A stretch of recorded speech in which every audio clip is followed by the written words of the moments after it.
I love the flavors of different seasons. Today, we're focusing on fall. Spaghetti squash, broccoli cheese bake.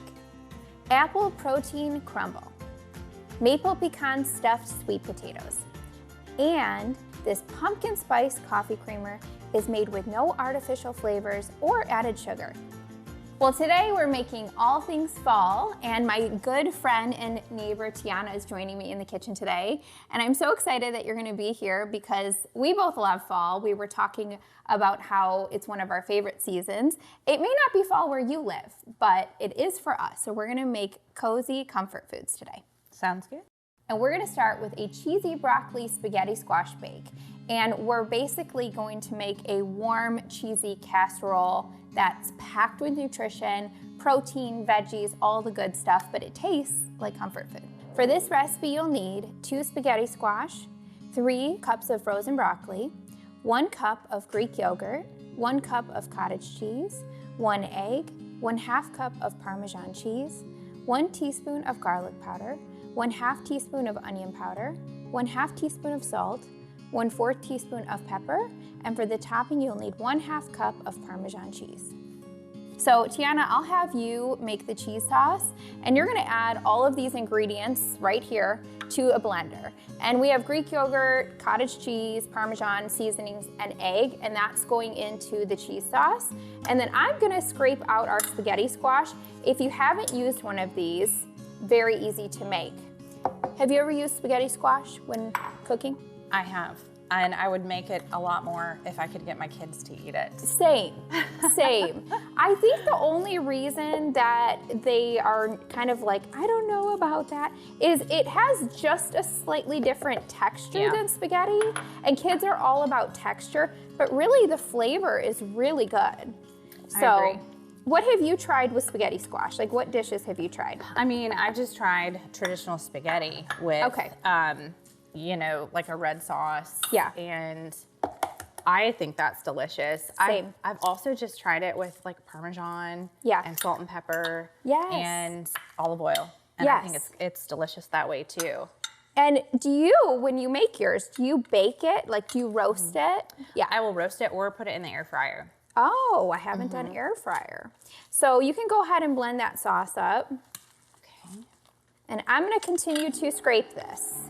So one of the things that it was funny to me when we met is I wondered who lived in this house. Oh yeah. For so long because no one was here. And then when I saw that you had kids and you lived right across the street, I was like, hello. Yes.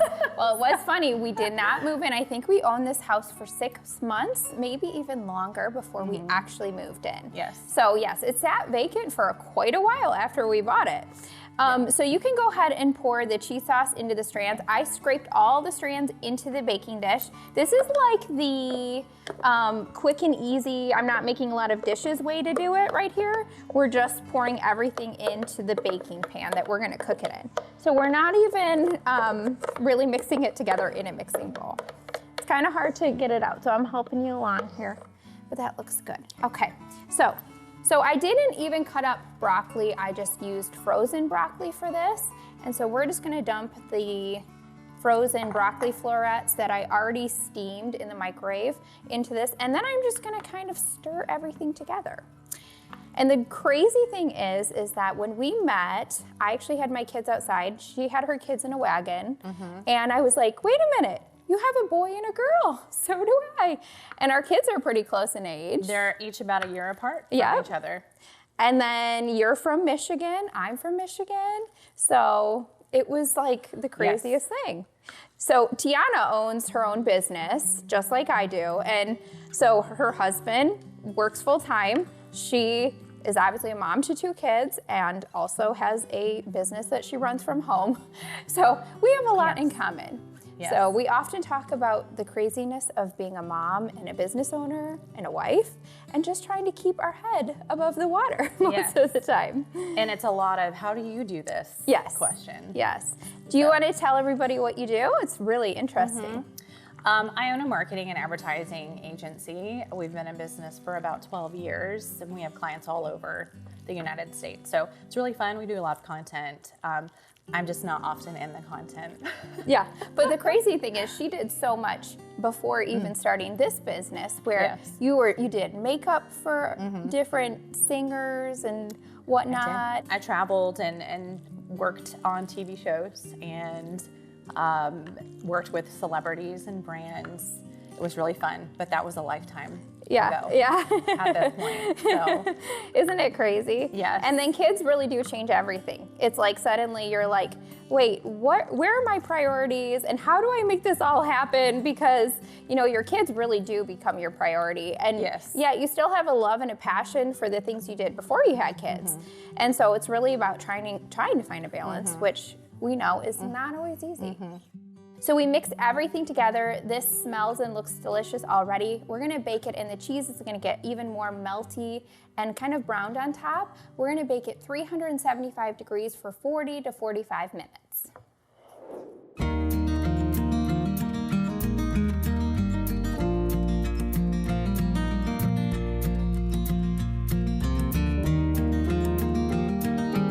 All right, now we're on to a delicious fall dessert, which is some apple crumble, and we're doing protein apple crumble, so we're putting a little bit of a healthier spin.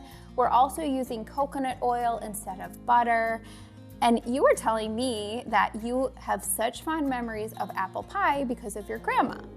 For this recipe, you'll need 4 cups of apples, 1 tablespoon of coconut oil, 1/2 teaspoon of cinnamon, 1/4 teaspoon of ground ginger, and for the topping, you'll need 1/2 teaspoon of cinnamon, 1/4 teaspoon of ground ginger and ground nutmeg, 1 cup of old-fashioned oats, 1/2 cup of protein powder, 1/3 cup of chopped pecans, 2 tablespoons of coconut oil, and 1 tablespoon of maple syrup. So you want to go ahead and peel the apple, and then you can start chopping them up, kind of dicing them, and you can tell us about some memories you have of that with your grandma. I'm going to make the topping meanwhile. So my grandmother taught me how to peel an apple, and so every time I peel an apple, I think of her, and it's just a beautiful memory for me because she's not here anymore. My daughter's actually named after her, and she's also the one that taught me how to make apple pie. So that's so just one time of year I peel a bunch of apples. Yeah. And have you taught Sophia, your daughter, now how to peel apples, or not yet? Not yet. Yeah. I'm afraid for her to I do know. this. I know. Well, that is very, see here I have your peeler out. This is how I peel apples, and look at you. Because she taught me how to do it like this. I mean, that is very, I feel like that's like an art that you have to be taught, because I would be very scared to cut myself doing it like that. One day I'll teach Sophia. Yeah, but that is really sweet, and I feel like that's some of the special memories about cooking and baking is learning from somebody that you love. And that food brings you back to them as well. When you eat it, when you smell it, you just have these memories. Like with me, it's my Aunt Lori. She's also gone, and she taught me how to make so many Thanksgiving dishes. So every time we start to make Thanksgiving, I just think about Aunt Lori, and just the smells and all the tastes of the food just brings me back. She would always tell me, no, you're doing it wrong. You have to do it like this. Like she would always reteach me. And I'm like, Aunt Lori, I know you taught me already. I know how to do this. Yeah. So, but yeah, that is some of the sweetest things about cooking and baking is it brings you back to the people that you love so often. And we were talking about how we love fall, but we also love the holidays just in general. And so I'm like, I knew you were my friend for a reason.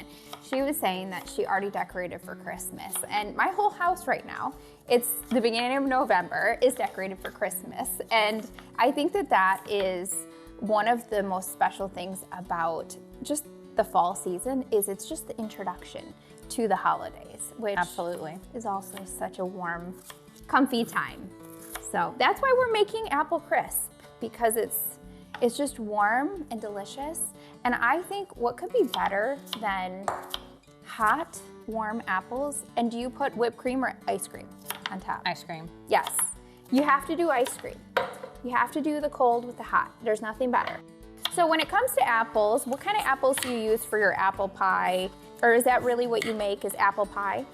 That's what I make the most for apples. I mean, I peel them, you know, for my kids' lunches and things like that. I use the same technique. Yeah. But we use Granny Smith apples for our pie. And so these are Honeycrisp. And I will say that I feel like Honeycrisp or Granny Smith can be used kind of equally for anything with baking with apples.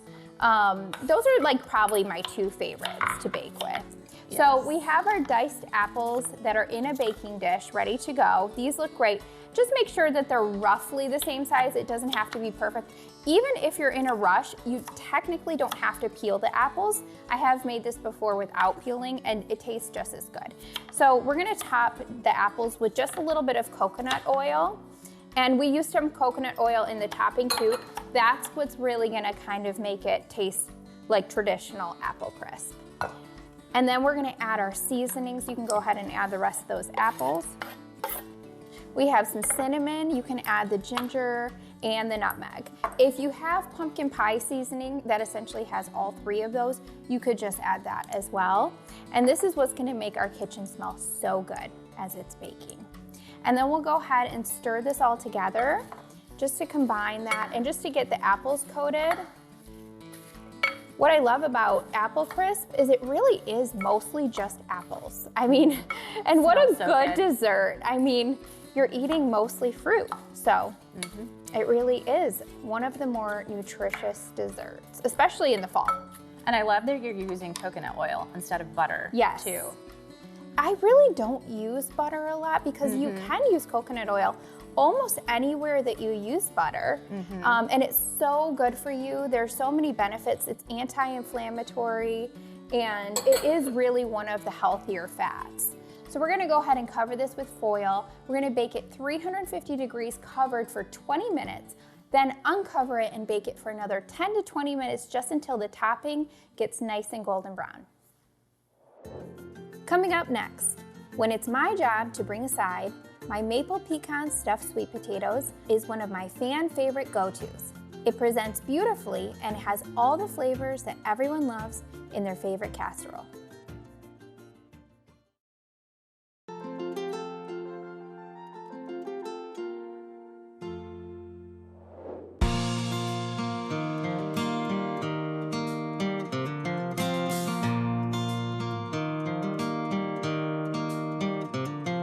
So Tiana, now we're gonna make some kind of twice baked sweet potatoes, but instead of being like the savory kind, these are gonna be a sweet version. So have you ever had, which I'm sure you have, sweet potato casserole? Oh yes. I mean, who hasn't? But this is kind of gonna be a fun spin on that because we're just taking the sweet potatoes and we're doing all the delicious toppings that you would do on a sweet potato casserole, but on these stuffed sweet potatoes. For this recipe, you'll need 4 sweet potatoes, 1/2 cup of Greek yogurt, 1/2 teaspoon of pumpkin pie spice, 1 tablespoon of maple syrup, 3 tablespoons of sweetener, 1/4 teaspoon of salt, and for the topping, you'll need 2/3 cup of pecans, 2 tablespoons of coconut oil, and 2 tablespoons of sweetener. So I roasted these yesterday. They are very small sweet potatoes. They're very sad looking. So if you can go to the store and pick out some beautiful big sweet potatoes, that's gonna be a little bit better for this recipe because it's gonna present prettier. So we're gonna make this work. They'll still taste just as good. So I roasted these just until they're soft in the oven. So probably about 350 degrees for 20 to 40 minutes, depending on how big the sweet potato is, just until they're soft. And then I just am going to scoop out the center, just like this, and kind of leave almost like a shell with the peel. And I'm gonna put all of that tender sweet potato that I'm scooping out into a bowl so that we can make a filling when we stuff them again. And Tiana, you can go ahead and add the topping ingredients to that bowl and you're gonna mix that together. And again, that's just gonna be like almost like the sweet cinnamon pecan topping that you would use for a sweet potato casserole. And you can add some cinnamon to that as well. Cinnamon, when it comes to any kind of fall dish, I feel like you can't go wrong. You can just add cinnamon everywhere you want. So, but what are some of your traditions for Thanksgiving? Like, where do you celebrate Thanksgiving traditionally? Well, now we celebrate it at our house, and I host. And this year we're gonna have about 20 people at our house. Oh my gosh. So it will be a blend of Nick, my husband's family, and my family. And have you hosted before, or is this your first time? It is my third time, but this is by far the most people we've ever had. Wow, yes. So, and do you do everything around your table? Does everyone sit at the table and eat together? we're gonna have 2 tables this year, Wow. but yes. That sounds amazing. And I love it, honestly. It's not stressful to me. I love hosting. But do you know make that. the turkey? Yes. See, that is the I do. one thing that I feel very intimidated by, because my Aunt Lori always did that. And then so when she passed away, we just now buy a turkey from Whole Foods. Nobody has attempted the turkey since my Aunt Lori is gone. We're all like, yeah, we'll just have someone else make that. So I'm gonna go ahead and mash this sweet potato together. Tiana was asking me, what is this tool? This is a baby food masher. So you don't need one to make this recipe. You can of course just mash it with a fork or whatever you would normally mash bananas with when you're making banana bread. You can just do it like that. But this is a really simple tool to mash with because it just kind of gets in there and gets everything smooth. So do you want to help me add some of these ingredients to the filling? And then we'll go ahead and mix that together. We'll put it back in the sweet potato skins, and then we'll put the topping on top of that. Well, for Thanksgiving, we really have changed up what we've done the past few years. Since we moved to Tennessee, we now make it our new tradition to go back to Michigan every Thanksgiving to visit Sean's family. So my whole family has moved here to Tennessee. And so, you know, we do Christmas here, and then we do Thanksgiving in Michigan. So we pack everything up, we get the kids in the car, we drive 8 to 10 hours to Michigan, and then we spend Thanksgiving with them, and then we also celebrate Christmas while we're there. So it's kind of a happy medium, like a good way to find balance. So are your in-laws and your parents are here, correct? Yes, they are. And that makes it a little bit easier to kind of spend your time. But when you got married, did you find that that was really hard to figure out how to do holidays? Absolutely. It's still challenging. It is, I We know. had like 3 Thanksgivings for several Yes, years yes. at everyone's house. So Yeah. I do like that it's consolidated now. Yes. And when I remember, it was maybe our second Christmas together, and we were still trying to figure things out. And Sean and I got into a huge fight on Christmas Day because we were driving back and forth, I think 3 different houses on Christmas Day, and there was a huge snowstorm. And I was like, that's it. I started crying. I said, I'm never doing this again. I'm never getting in a car and driving around. So that was kind of our end all be all. We have to find a better way to balance this whole thing. But yes, that is one of the most challenging things that I don't think anyone really talks about spending your time divided amongst holidays. When you get married, that is a very important thing. You have to find a balance. And it's not just holidays. I mean, it's every celebration in life. You have to make sure you equally include Yes. both sides of the family. Yes. And that's been a really big thing for watching like my sisters, same thing. Everyone that I know that up close with families, when you combine families, it's like really about finding that happy balance where everyone's happy. So holidays can be one of the times that it's a little bit more of a struggle, but we definitely learned over the years. So we just now go to Michigan and we spend Thanksgiving there. So a little bit different than how we used to do it. We used to spend our Thanksgiving as a family at my mom and dad's house in Michigan back when we lived there. And it was one of the most special times.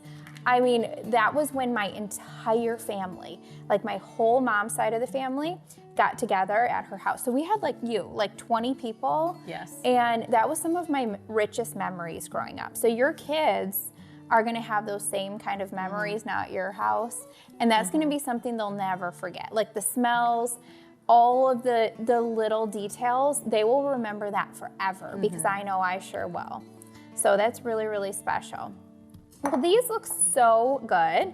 Yeah, like I said, they are tiny, so I mean, they could definitely be a little bit more robust as far as the potatoes go, but they still look really good, and they're gonna smell so good baking up. It's gonna smell just like sweet potato pie. So we're gonna bake this 400 degrees for 12 to 15 minutes. Coming up next, made in less than 5 minutes and with real pumpkin puree, you can feel good about adding this flavorful creamer to your morning coffee.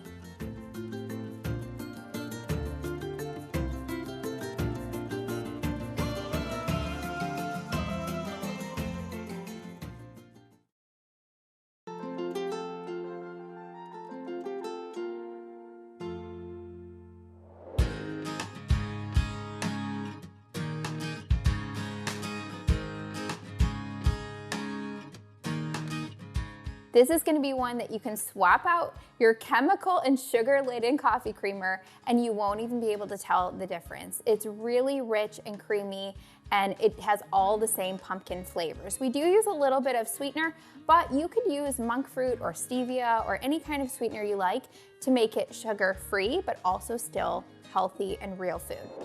For this recipe, you'll need 3/4 cup half and half, 3/4 cup milk of choice, 2 tablespoons sweetener of choice, 1 tablespoon cinnamon, 1 teaspoon vanilla extract, and 1/2 cup of pumpkin. So I have half and half and milk here, and we're gonna go about half of each one. So you just wanna create a ratio of half and half with a thicker milk like half and half, and then whatever other type of milk you use. I often use almond milk for the other milk, but you could use a protein packed milk because they have those now where it's like a little bit higher in protein. You could use obviously any kind of milk you have on hand. And then just cinnamon and pumpkin puree. And again, like I said, sweetener of choice. So I like to do stevia or monk fruit, but you could also do coconut sugar, raw cane sugar, whatever you like. And then we're gonna put it all in a blender and we're gonna blend it all together. And that's what's really gonna make it a frothy, nice and smooth creamer rather than like being able to taste the chunks of the pumpkin in there.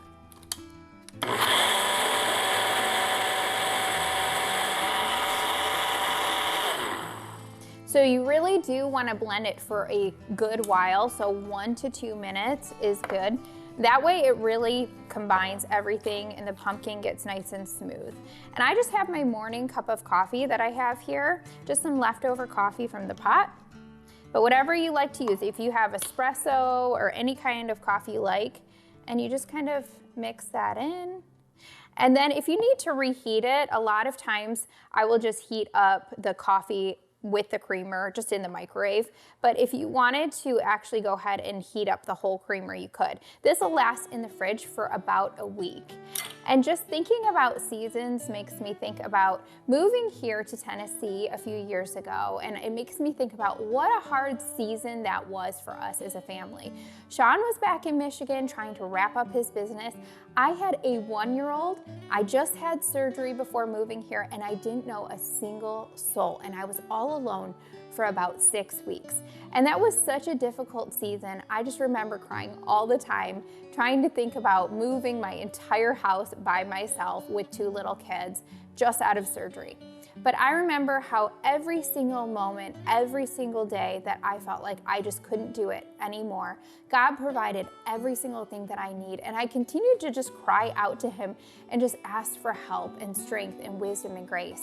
And that was actually when I met Tiana, just outside on a walk. And just even knowing one person here in Tennessee brought me so much comfort, just knowing that I knew one single soul that was so sweet. And I remember her telling me, we're here for you if you need anything at all.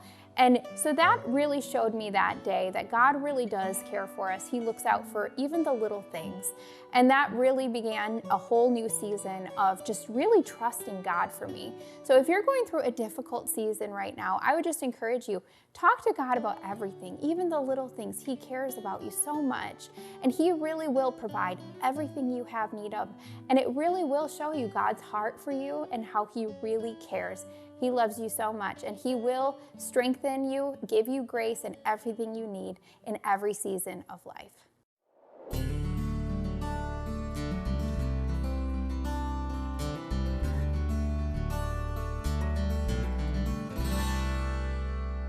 Thank you so much for coming to cook with me today. You're welcome. This was a blast. Thanks for having me. And what I loved is not only do we make good food, we talked about the holidays and we talked about family and friendship. And that means so much. And it's better to do friendship with good food. Agreed. If you'd like to find these recipes, you can head over to dashingdish.com where you'll find recipes and more to nourish your body and soul.